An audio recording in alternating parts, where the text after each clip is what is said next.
Sí, buenas noches, tengan todos ustedes, bienvenidos a este programa de los miércoles de 8 a 9, Profesionistas por el Progreso.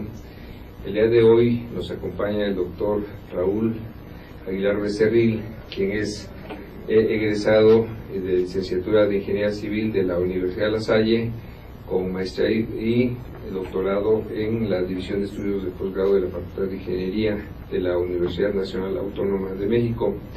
Él es especialista en sísmica de suelos, en estudios de sitio y cuestiones de tipo sísmico, comportamiento del suelo, etcétera. Y bueno, no olvidemos que el día de ayer hubo un sismo de 8.2 en la escala de Richter en Chile, en la parte norte, en la costa norte de Chile, en la colindancia con Perú, con Bolivia. Y hoy hubo algunos sismos también en la zona de Centroamérica, Costa Rica, Honduras.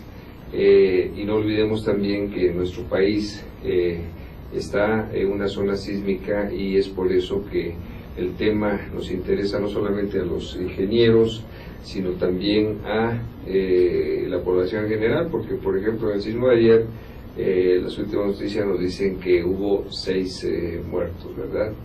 Y contra los 520 y tantos que hubo en el sismo de 9 puntos y tantos, casi 10, también en Chile hace 1 o 2 años, pues es un poquito menos. Pero bueno, finalmente es lamentable el deceso, el fallecimiento de personas, la pérdida de bienes materiales también, y precisamente la técnica y el estado del arte de la ingeniería siempre ha avanzado en el sentido de poder protegernos en ese sentido. Bienvenido, doctor Aguilar, y pues expliquémonos primero cómo funciona esto del comportamiento del suelo, y de ahí podríamos ir definiendo para qué nos sirve, por ejemplo, un estudio de sitio y lo que hace en la empresa, en su empresa.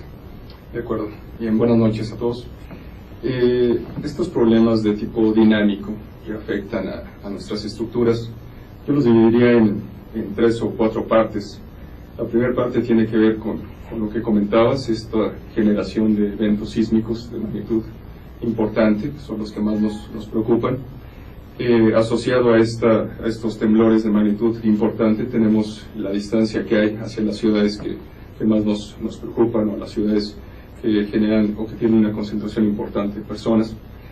Y en segundo lugar pondría lo que son los efectos de amplificación local por las características del suelo, por las características de los materiales que se encuentran en estos lugares. Y en tercer lugar sería la respuesta propia de las construcciones que ahí se tienen. Y podría sumarle un cuarto punto que tiene que ver con los efectos combinados entre lo que es la composición de los depósitos en donde se encuentran las estructuras y la respuesta misma de las construcciones, que es un efecto de interacción.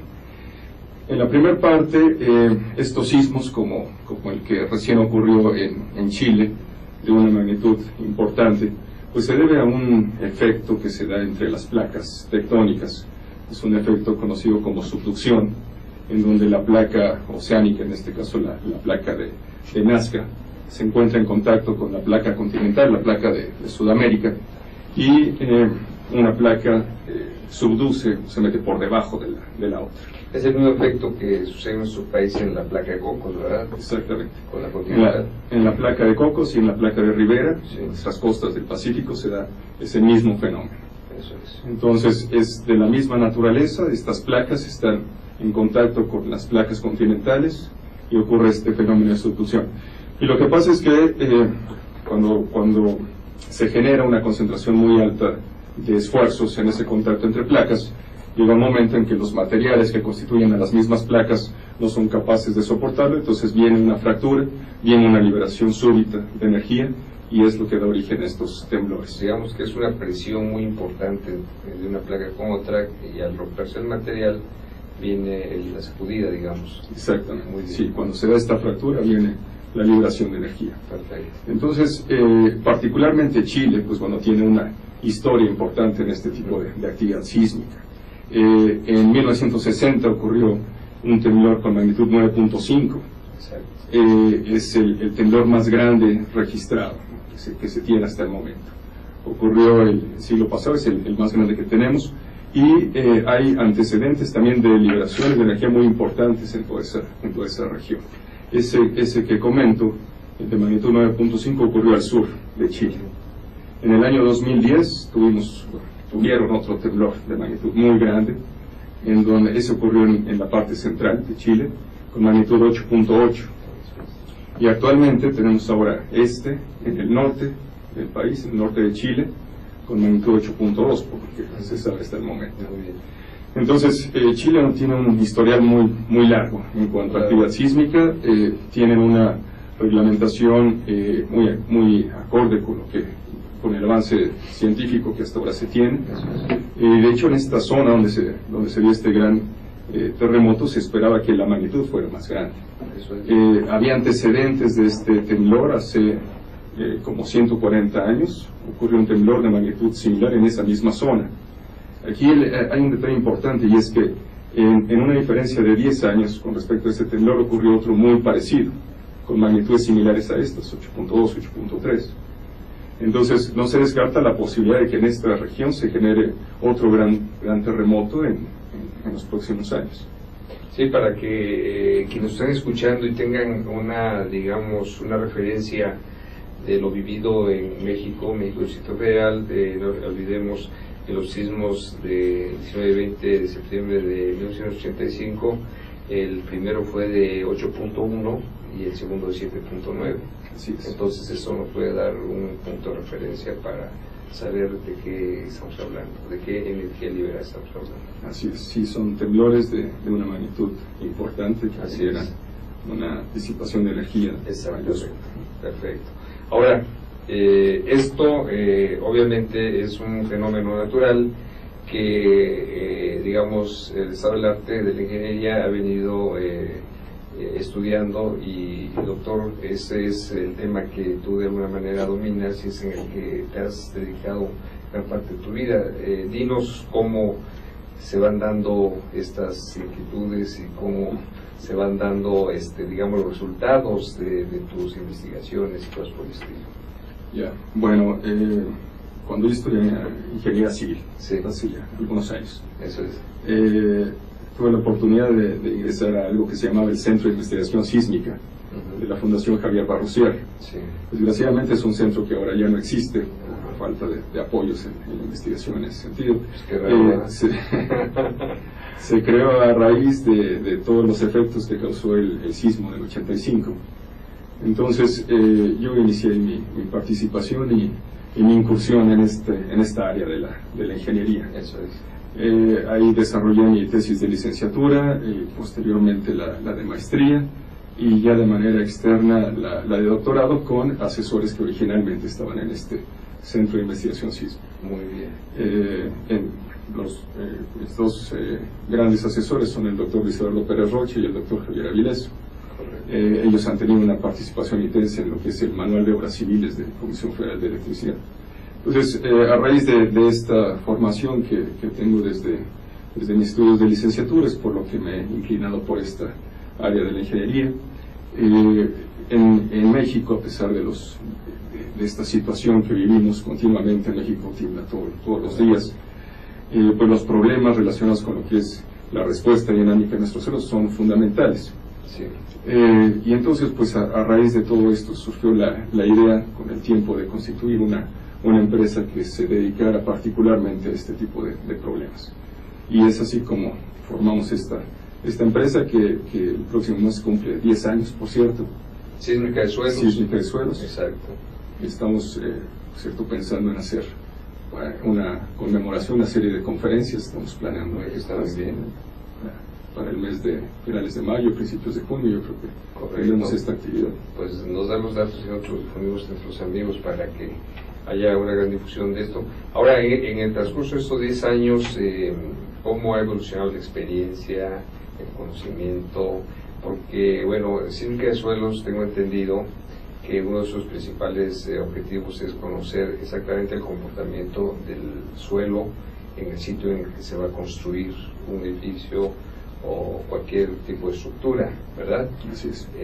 Y esto nos da la certeza de que conozcamos por principio las aceleraciones y en función de eso poder conocer un coeficiente sísmico más certero. Esa es la idea, ¿verdad? Así es, así es.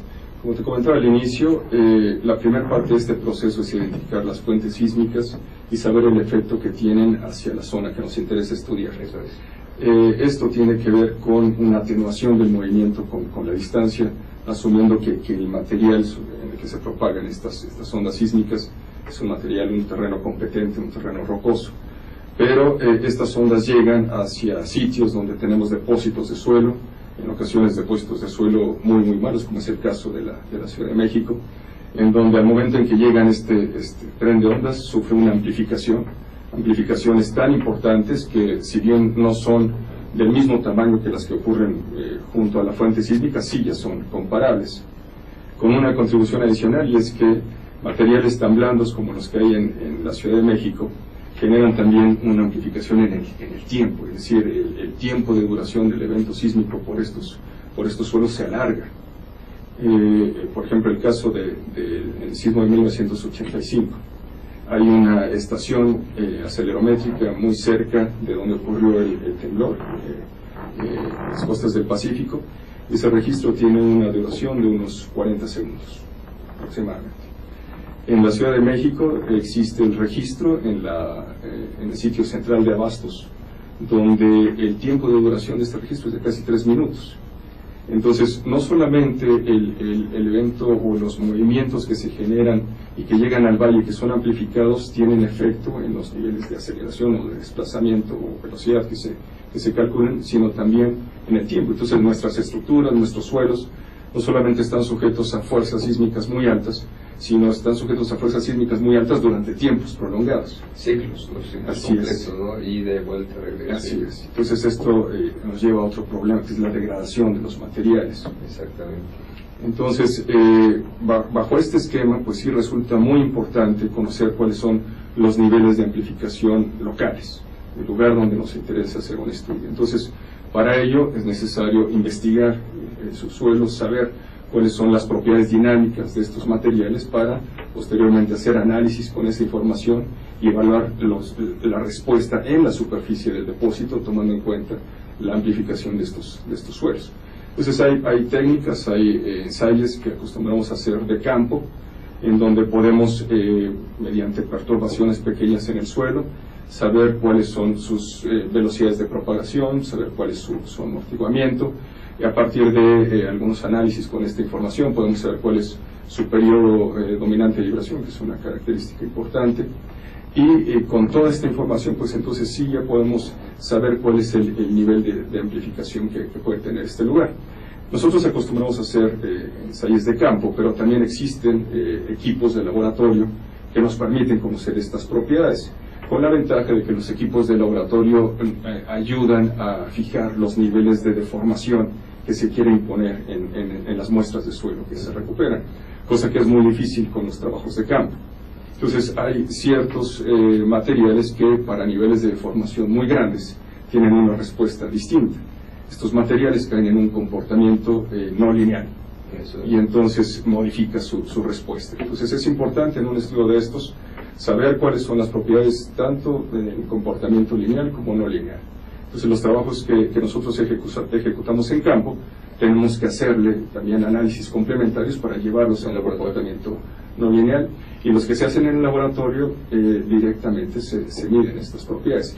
La desventaja de los ensayos de laboratorio es que no podemos tener un muestreo, o es difícil en ocasiones tener un muestreo continuo en todo el depósito de suelo.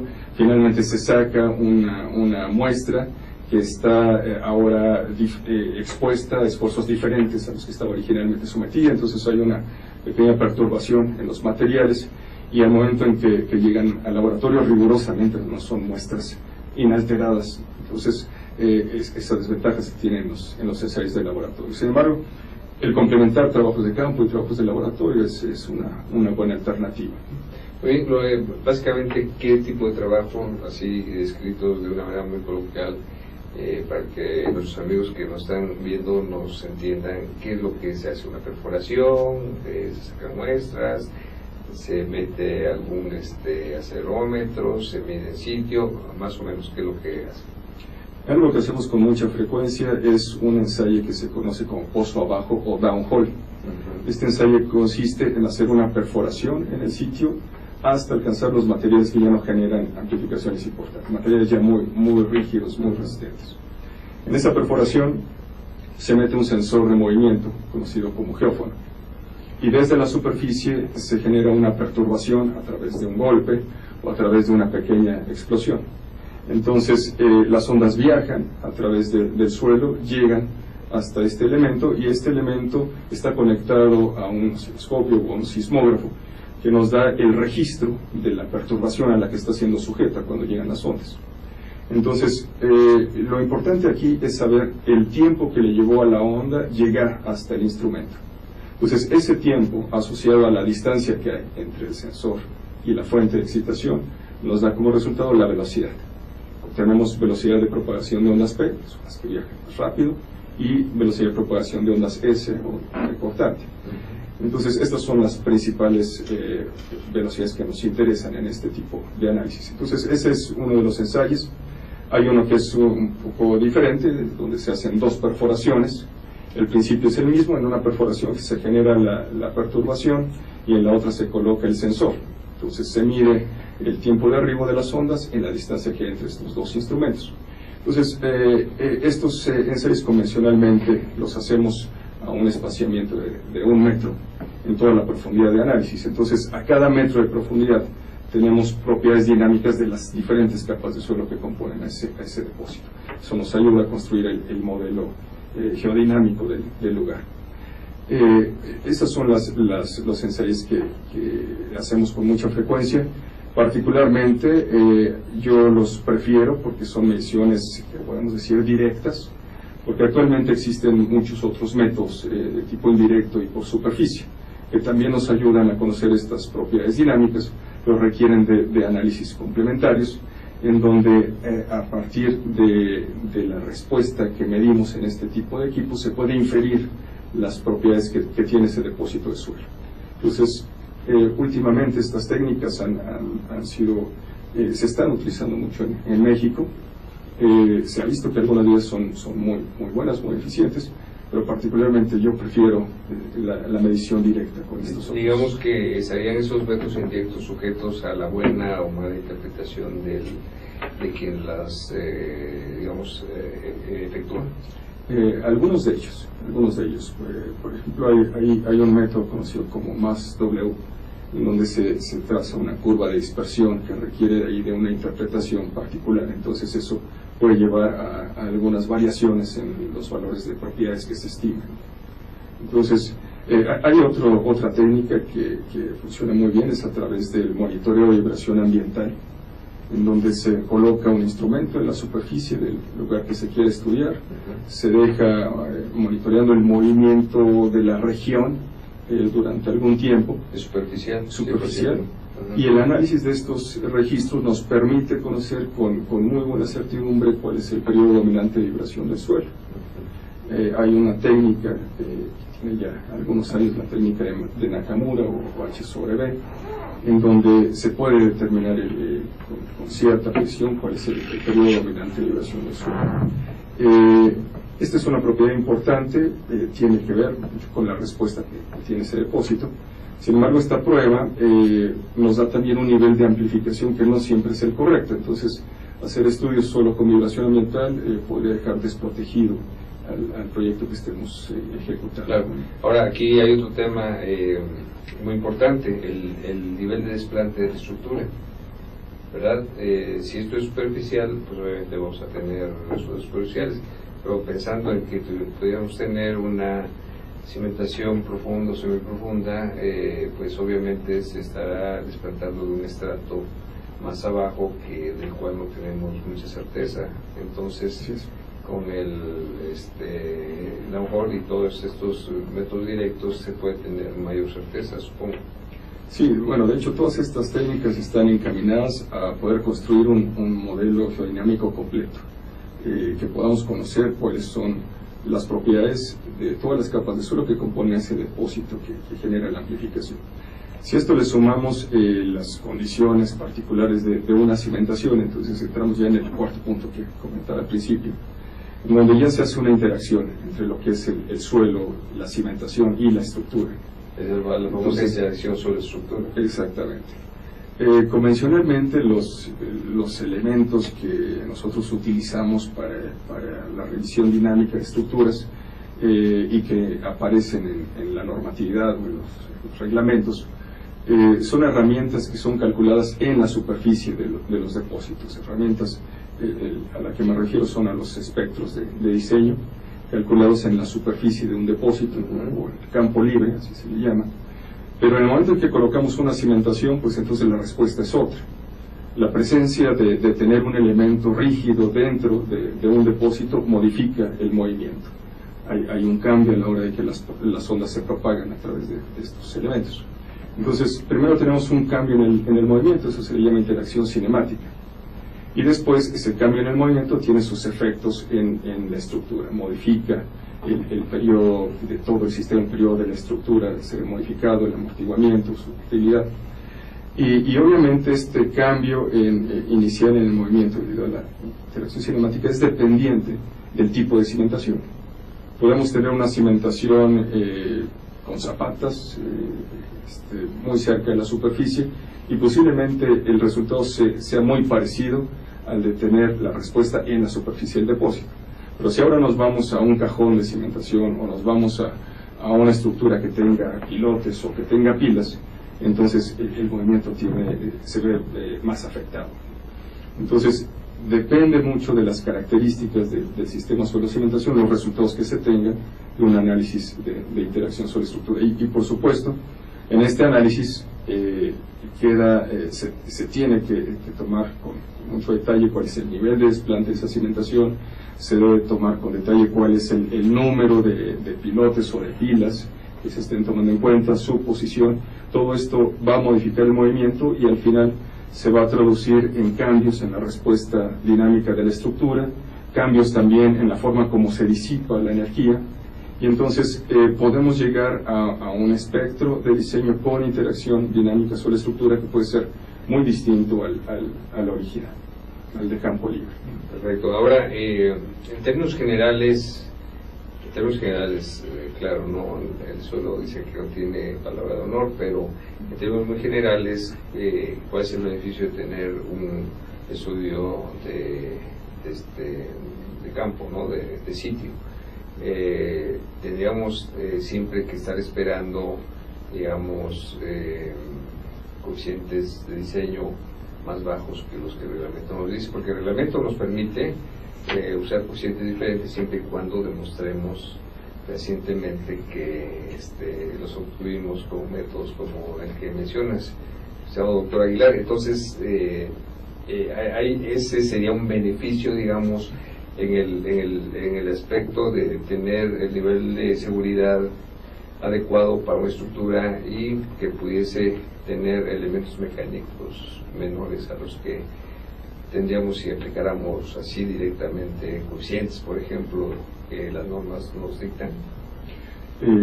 Yo creo que el beneficio de hacer este tipo de estudios es la certidumbre. Okay. Nos permite conocer con mucho más rigor cuál es la respuesta que esperamos en una estructura justo en el sitio donde la vamos a construir. Algunas veces se tienen reducciones en los espectros de diseño, porque lo que aparece en los reglamentos finalmente son espectros de diseño que cubren áreas importantes bajo ciertos criterios, y entonces si nosotros realizamos un estudio específico para un lugar en particular con ciertas características del suelo y de la estructura, podemos hacer más eficiente ese espectro de diseño. Entonces, algunas veces sí llegamos a tener reducciones, pero en otros casos no. Nos hemos encontrado en sitios donde hay fallas que no están siendo consideradas por algunos manuales, y entonces el resultado son espectros de diseño con niveles de aceleración más altos. Entonces, y generalmente esto genera un conflicto. Pero finalmente lo que ganamos es certidumbre. Ahora, también cuando se hace un análisis de interacción dinámica sobre la estructura, el tener un beneficio o no depende mucho de las características de la cimentación y de la estructura.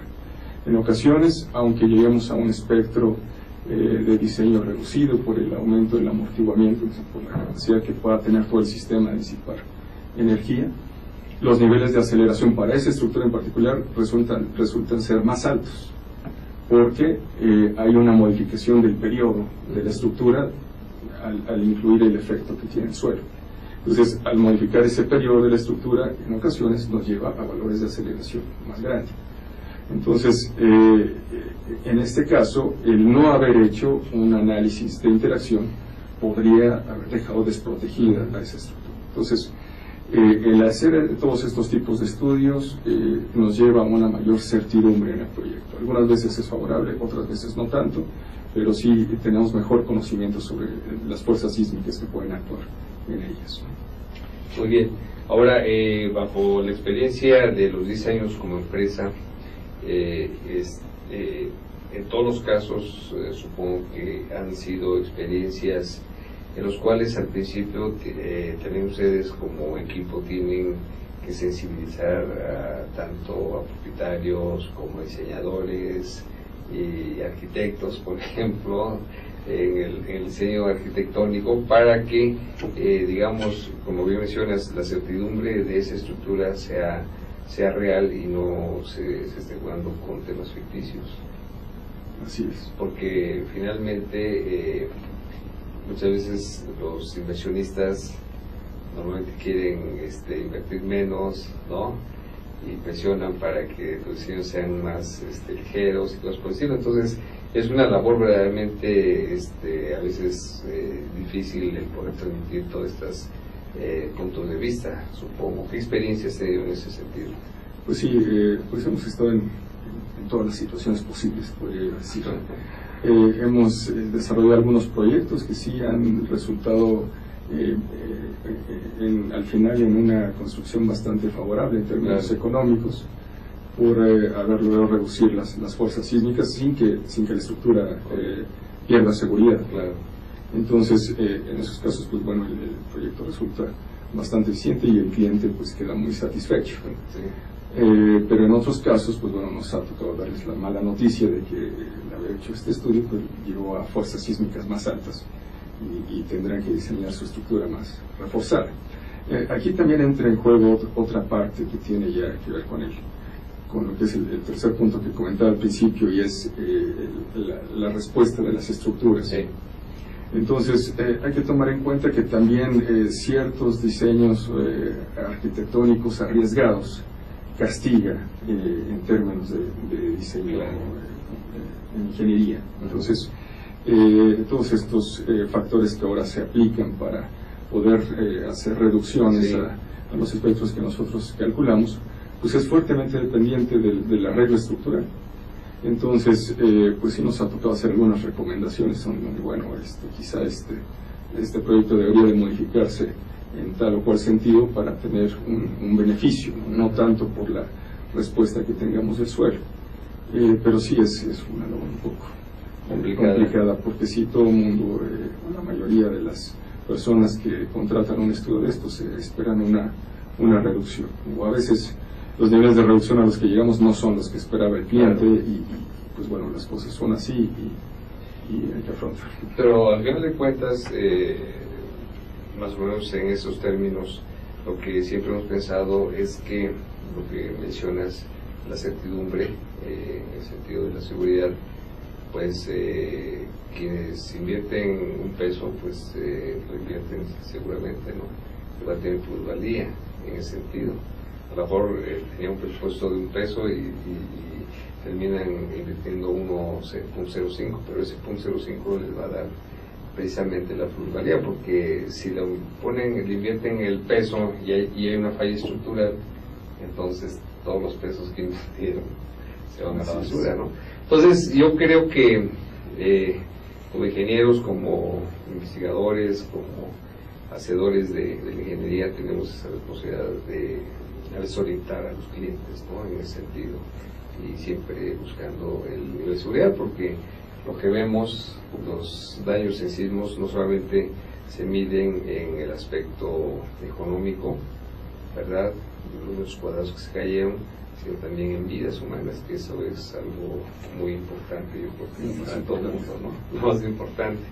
Es en ese sentido que pues hay una gran responsabilidad, y verdaderamente este tipo de estudios ya cada vez más refinados, porque ya son refinamientos de la ingeniería que han venido, digamos, evolucionando con el tiempo y con el conocimiento, nos da precisamente la certeza.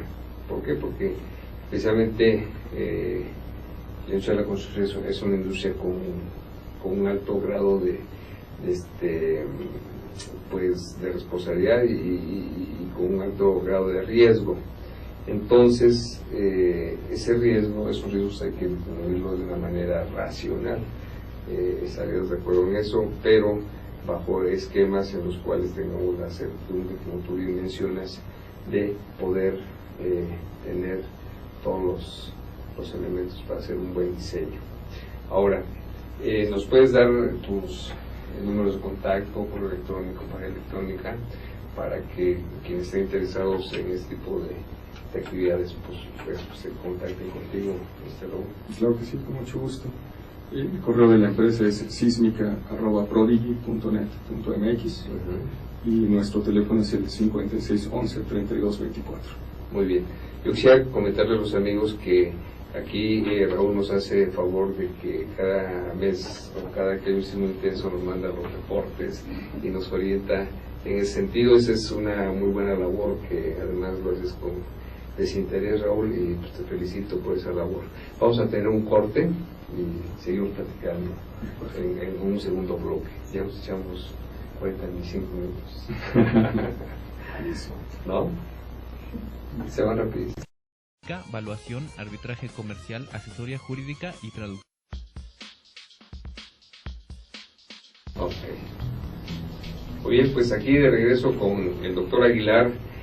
Comentábamos en el bloque pasado que el doctor está haciendo una labor muy interesante en difundir información vía correo electrónico hacia los contactos que él tiene, y pues ojalá y nos manden contactos que nosotros transmitiremos al doctor a través de su correo electrónico o al correo que tenemos, que es egresadosipn@gmail.com. ¿Cómo nació esta idea de difundir periódicamente cada 15 días estos reportes?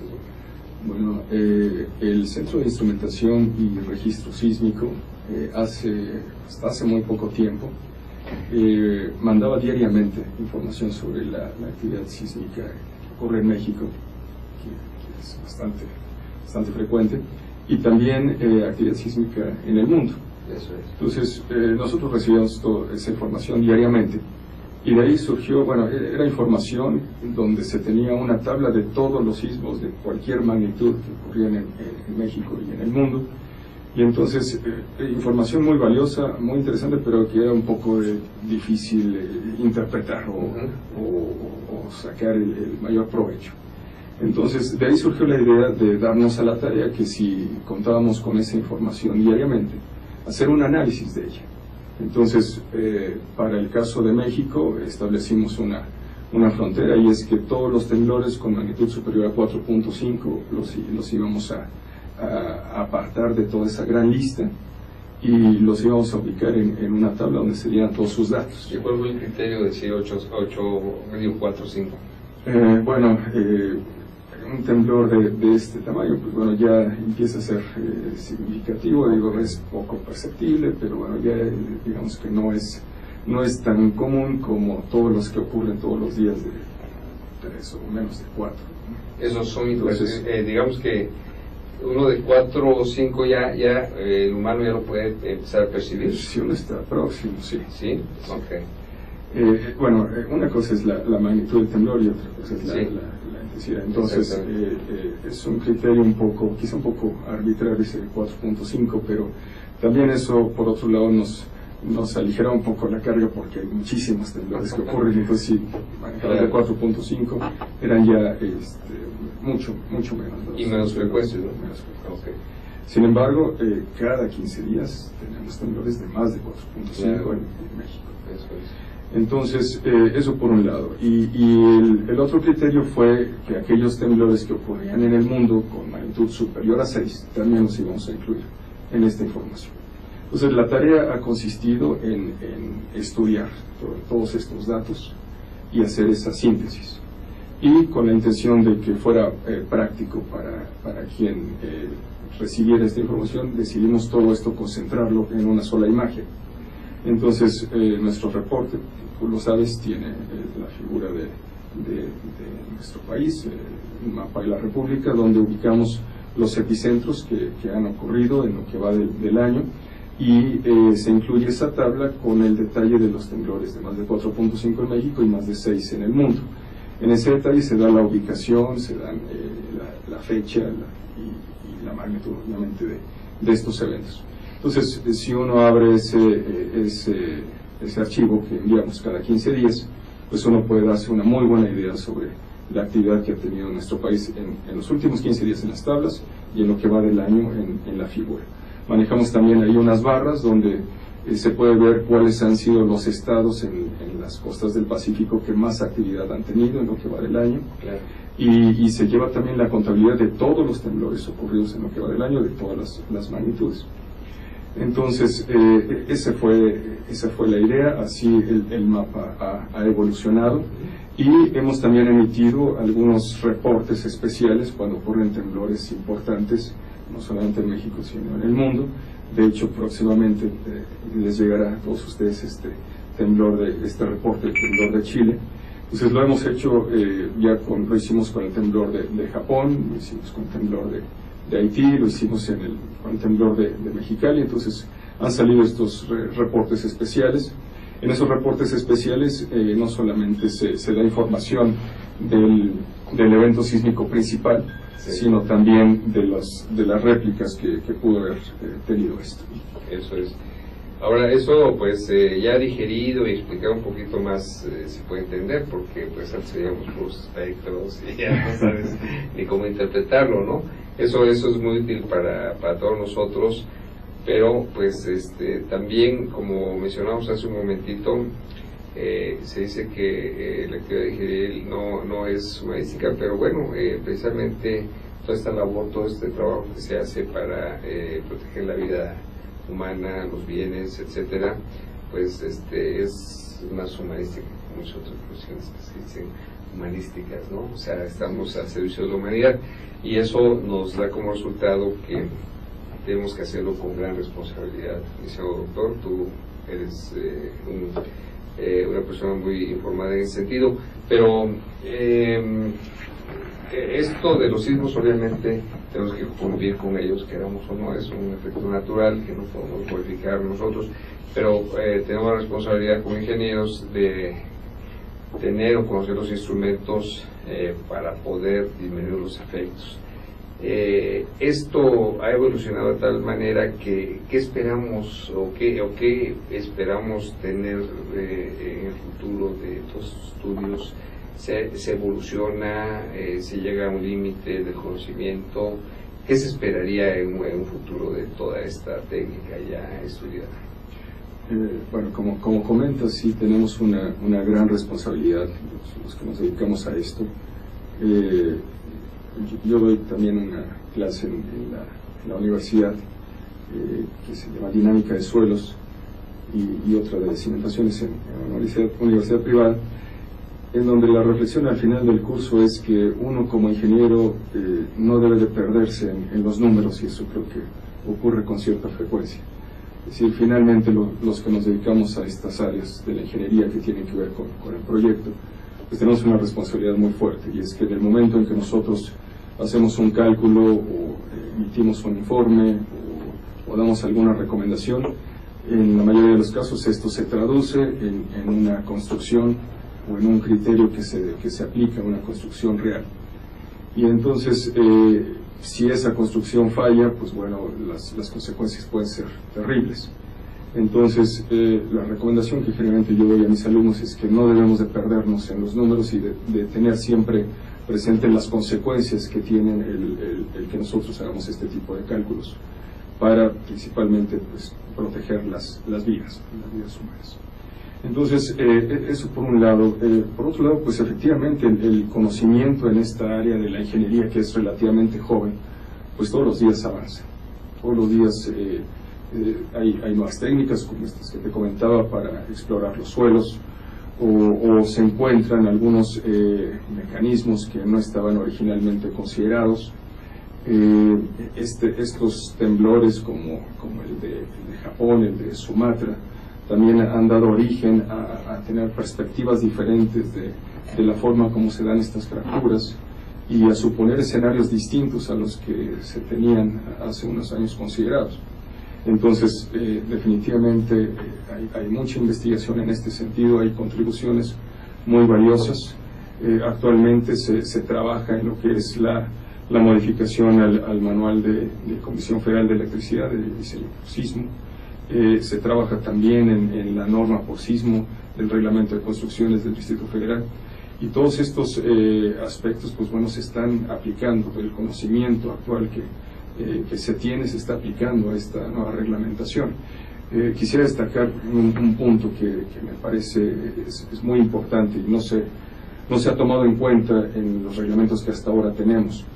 El caso del Valle de México, como te comentaba, es un caso muy particular, en donde los niveles de amplificación dinámica son muy grandes. Pero además el suelo del Valle de México está sujeto a un proceso de consolidación. Entonces, la consolidación de las arcillas del Valle de México se traduce finalmente en una modificación de su estructura. Las arcillas se hacen más rígidas, se hacen más resistentes con el tiempo cuando se da este proceso. Entonces uno podría pensar que al tener suelos más resistentes, menos deformables, pues se tendría un mejor comportamiento. Y en cierta forma así es. Pero para el caso dinámico resulta que algunos suelos que se están consolidando por la extracción de agua que se tiene en el valle, con el tiempo van a estar en una condición dinámica más desfavorable de la que ahora tienen. Resulta que para los sismos de origen subductivo, que son los que más nos preocupan, hay ciertas frecuencias que afectan a ciertas frecuencias de vibración de suelos. Y entonces hay sitios con periodos o con frecuencias distintas a las críticas actualmente, pero en 30 o 50 años pueden acercarse a una frecuencia o a un periodo crítico, y entonces los niveles de amplificación en esos sitios van a ser más altos de los que ahora se tienen. O el famoso periodo de la estructura con respecto al periodo del suelo, ¿no? Sacarlo uno del otro para que no haya la famosa resonancia, ¿no? Sí. Además de eso tenemos esta condición en los suelos del Valle de México. Entonces sería muy oportuno y muy conveniente que se fuera monitoreando ese tipo de situaciones, es decir, aguas, aquí hay edificios de tantos niveles y el suelo se está yendo hacia ese periodo de vibración y podemos tener ese efecto. Desde el punto de vista, digamos, preventivo, yo creo que puede ser muy conveniente hacer ese tipo de monitoreos. Sí, bueno, de hecho, la siguiente versión, la modificación a las normas para diseño por sismo aquí en el Distrito Federal tendrán ya considerado ese aspecto.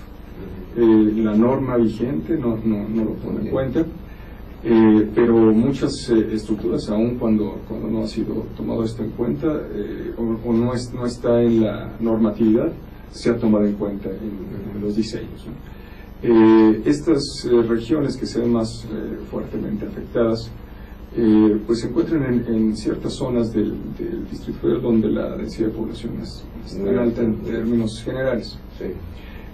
Pero bueno, se sabe que su comportamiento a futuro puede ser más desfavorable que el actual. Entonces, este caso en particular, el cambio en la respuesta dinámica con el tiempo en los suelos, creo que es una contribución muy valiosa que traerá la nueva normatividad en el Distrito Federal. Muy bien.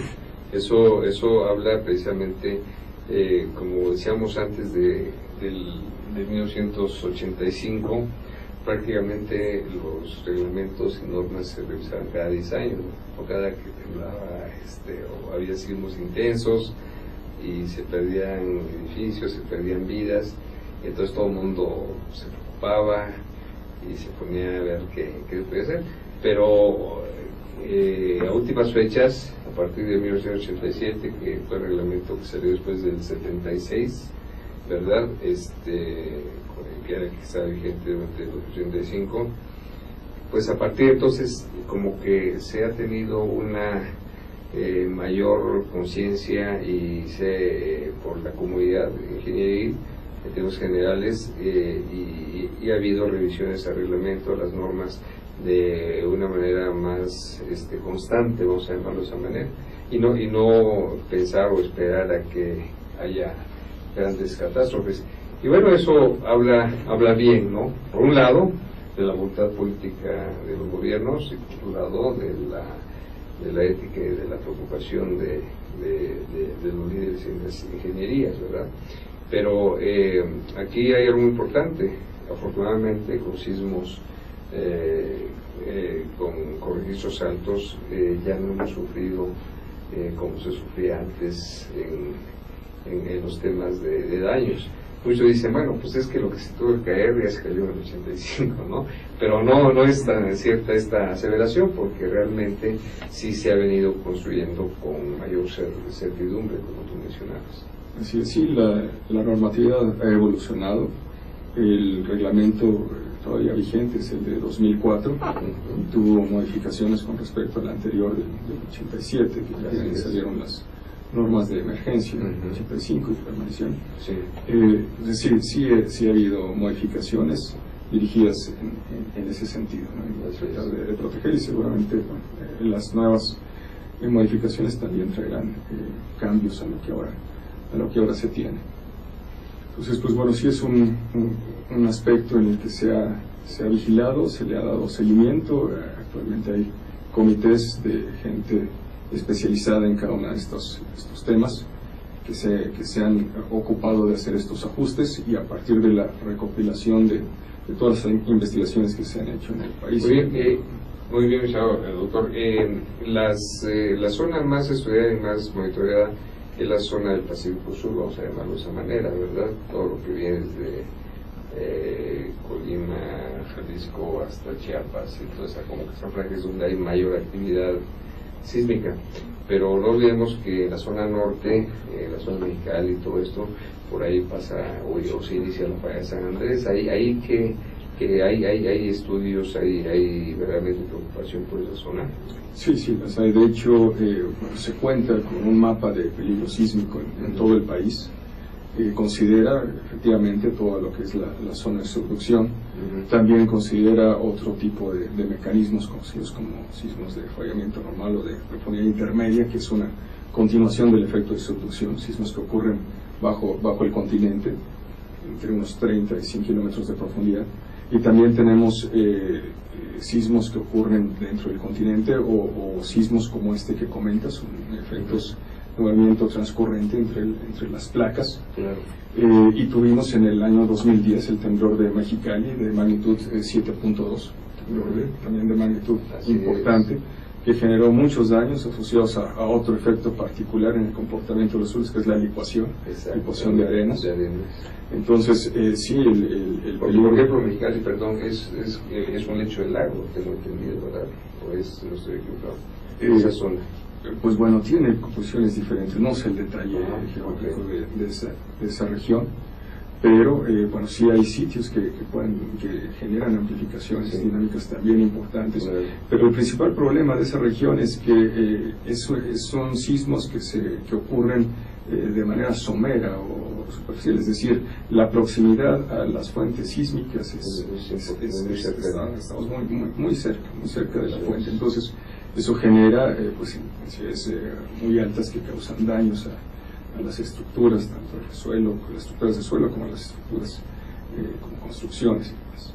Porque de los otros sismos que comentabas referente a los que están dentro del continente, como son los de la zona de Tehuacán, de Orizaba, de toda esa zona, tienen que ver con el eje neovolcánico de alguna manera, supongo. Así es. Sí. Bueno, todos estos sismos que ocurren dentro del continente, pues sí tienen un origen diferente, una naturaleza diferente, pero también tenemos registrados sismos de magnitud importante, sismos de magnitud 7, por ejemplo, el sismo de Acambay, en el Estado de México, que es un sismo con estas características famoso, dentro del continente, pues tiene este origen. Claro. Y bueno, sí, todo lo que es el eje volcánico, pues también hay estructuras geológicas que dan origen a fíjate que tengo la oportunidad de tener algunas consultas en la zona norte del país, en lo que es la zona de Monterrey y toda esa zona de Nuevo León. Entonces allá los ingenieros en términos generales no consideran mucho el sismo, lo consideran muchísimo más el viento, aun cuando el manual SFE nos da un coeficiente sísmico. Y por ahí vimos algunos registros de hace mucho tiempo que ahí en una sierra muy cercana hay alguna falla y se han detectado, y hace poco ya se empezaron a detectar más. Entonces yo ahí tuve una experiencia muy especial con algún inversionista, porque los ingenieros locales decían, no, pues, ¿qué decían por sismo? No. Entonces el tema fue, bueno, hay este registro, hay otro registro, y sabemos que es como algunas enfermedades, ¿verdad? Son progresivas y mortales, ¿verdad? Una falla que ya se presenta puede ir subiendo de tono. Entonces tuve que convencerlos con el tema de los seguros, ¿verdad? Los seguros, porque pues todo el mundo asegura sus edificios, construcciones, y los seguros pues, son especialistas en no pagar, ¿verdad? Entonces, a la hora de que un seguro ve que omitiste algún análisis, algún estudio, pues puede omitir también el pago del seguro, ¿verdad? Por una falla de diseño, una falla de algún estudio previo. Entonces, yo considero que sí es muy importante tener conocimiento. Tradicionalmente se dice, bueno, en el Pacífico todo es sismo, ¿no? Pero en la zona del Golfo no, pero hay verdaderamente consideraciones de que, como tú bien mencionas, ¿verdad? Es mejor tener la certidumbre y no irnos a la aventura, porque son inversiones multimillonarias que se hacen en muchos de los casos. Así es. Pues sí, como este caso de Monterrey, estos sismos que han ocurrido recientemente son condiciones atípicas. Exacto. Y vale la pena. Lo bueno es que me han dado la razón. Nos tocó un proyecto también en el norte del país donde había evidencias de una actividad sísmica que no estaba considerada. Y pues bueno, el haber hecho un estudio en esa región y tener información de que así ocurrió, pues esto también ha ayudado a fortalecer y entender mejor el comportamiento sísmico que se da en todo el país y identificar algunas fuentes que no habían sido tomadas en cuenta antes, ¿no? Entonces eso es muy valioso. Entonces para llegar a condiciones de seguridad en las que todos estemos tranquilos, y es necesaria la participación de toda la gente que se dedica a esto. Así es, definitivamente eso es muy importante. Pues nuevamente inició doctor Aguilar, ¿puedes darnos tus puntos de contacto para aquellos que estén interesados? ¿Cómo? Nuestro correo electrónico es sismica@prodigy.net.mx. El teléfono de la oficina es el 5611-3224. Y si quieren recibir este reporte que nosotros emitimos cada 15 días, pueden enviarnos un correo a esa dirección que les di, y con mucho gusto cada 15 días recibirán esta información. Pues muchas gracias, doctor, por tu valiosa participación. Aquí acostumbramos darle un reconocimiento muy sencillo, pero bueno, un reconocimiento firmado sobre todo por la licenciada María Elena Miranda de la Lama, directora general de Astele.tv, y el servidor como presentador, entrevistador, donde participan el Consejo General de Egresados del Politécnico, la Asociación de Profesionistas por el Progreso y Astele TV. Entonces, te entregamos muchas gracias, estimado doctor Aguilar. Y a ustedes los invitamos a que nos sintonicen la próxima semana de 8 a 9 de la noche, los miércoles, y que descansen y que esperemos esos sismos que han sucedido en Chile pues no nos vengan a traer algún movimiento por estas zonas, ¿verdad? Buenas noches. Gracias por la invitación. Gracias.